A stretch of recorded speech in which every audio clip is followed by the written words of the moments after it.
साथियों, जैसा कि आप सभी जानते हैं कि इजराइल हमास का सीज फायर युद्ध विराम जब 22 तारीख को हमने ये खबर कराई थी, तब आपको यह कहा था कि इन लोगों ने एक दूसरे के साथ में एक समझौता किया है। 1/3 यानी 1:3 के सेशन में इन्होंने समझौते किए हैं कि यदि तुम हमारे 10 छोड़ोगे हम तुम्हारे 30 छोड़ेंगे। ऐसा क्यों? क्योंकि लगभग 240 बंधक बना रखे हैं इजराइल के हमास के द्वारा और लगभग 5000 के आसपास बंधक बना रखे हैं फिलिस्तीन के इजराइल ने।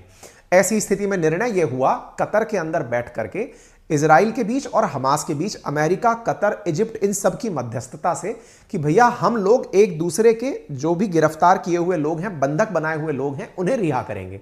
इजराइल की असली लड़ाई अपने बंधकों को रिहा कराने के लिए ही थी। दोनों के बीच में टेबल टॉक हुई। 22 नवंबर को यह निर्णय लिया कि हम लोग एक दूसरे के लोगों को छोड़ना शुरू कर देंगे। 10 लोग अगर इजराइल के छोड़े जाएंगे तो फिलिस्तीन के 30 लोग इजराइल को छोड़ने होंगे। कुछ इस प्रकार से निर्णय लिया गया। शुरुआती तौर में लगा कि यह 4 से 5 दिन चलने वाला कार्यक्रम होगा और लगभग 50 इजरायली नागरिकों को छोड़ दिया जाएगा, ऐसी कैलकुलेशंस ली गई थी। समय बीतता गया, अपडेट निकल चुके हैं, 53 दिन युद्ध के बीत चुके हैं और आज भी लोगों को छोड़ा गया है। इसका मतलब यह हुआ कि संघर्ष विराम टेक्निकली तो 4 दिन में 27 तारीख तक ही खत्म हो जाना चाहिए था।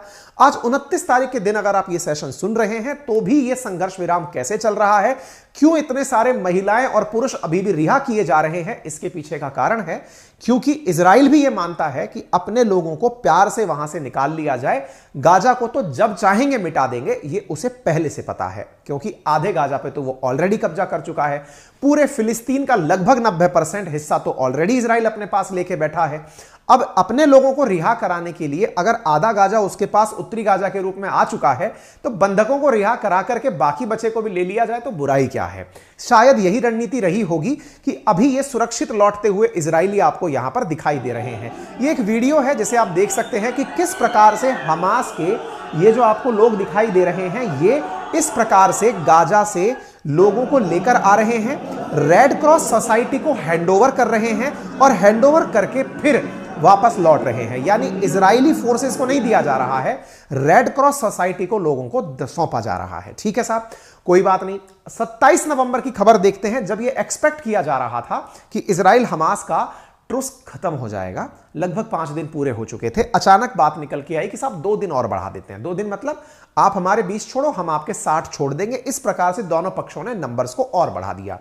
अब तक के आंकड़े के अनुसार 80 लोगों को छोड़ा जा चुका है 280 लोगों में से, यानी बंधकों में से 1/3 छोड़े जा चुके हैं। एक बड़ी इंटरेस्टिंग न्यूज यहां निकल कर आती है और वो ये है कि इजरायली जो नागरिक गिरफ्त में थे वो पूरे इजरायली नहीं थे, उनमें मल्टी नेशनल कंट्रीज के लोग थे साहब। उसमें अमेरिका के, नीदरलैंड के, थाईलैंड के, जर्मनी के, बेल्जियम के बहुत सारे लोग थे। अब इंटरेस्टिंग बात फिर एक बनती है, यार 240 लोगों को हमास वाले गए और यूं छीन कर ले आए, उनमें से भी इतने सारे लोग कैसे निकल कर आ गए? क्या इजराइल एक कॉस्मोपॉलिटन कंट्री हो गया है क्या कि वहां पे सब तरह के लोग पाए जाते हैं?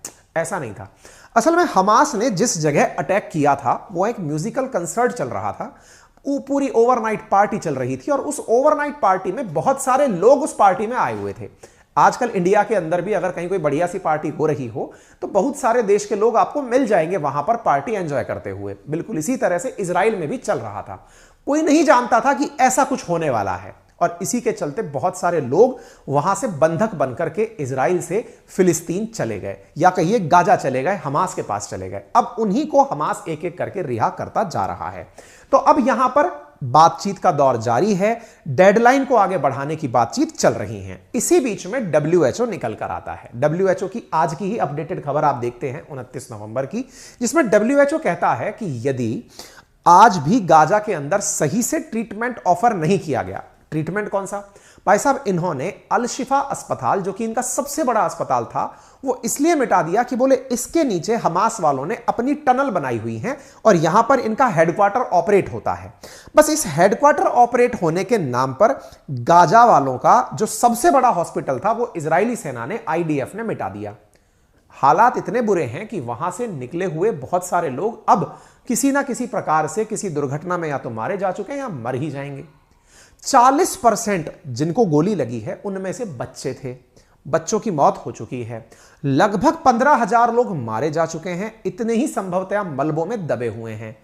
अगर इलाज के नाम पर पानी, सैनिटेशन और चिकित्सा सुविधा नहीं पहुंचाई गई तो इससे और ज्यादा लोग भी मारे जा सकते हैं। यह बात डब्ल्यूएचओ की तरफ से कही जा रही है। डब्ल्यूएचओ का कहना है कि गाजा का पानी, बिजली सब पहले ही बंद कर दिया गया था, अस्पतालों में गोलियां बरसा दी गई, तो अब इलाज का क्या होगा? लोग वैसे ही सड़ सड़ के मर जाएंगे। आप एक हॉस्पिटल के बाहर का यह दृश्य देखकर अंदाजा लगा सकते हैं। यह गाजा के अंदर अल शिफा अस्पताल के बाहर का कचरा है, जिसे देखकर आप अंदाजा लगा सकते हैं कि कितनी ज्यादा क्रिटिकल सिचुएशंस हो सकती हैं अस्पताल के बाहर। बच्चों से अस्पताल भरे पड़े हैं और बड़ी संख्या में लोगों की मरने में बच्चों की संख्या निकल कर आती है।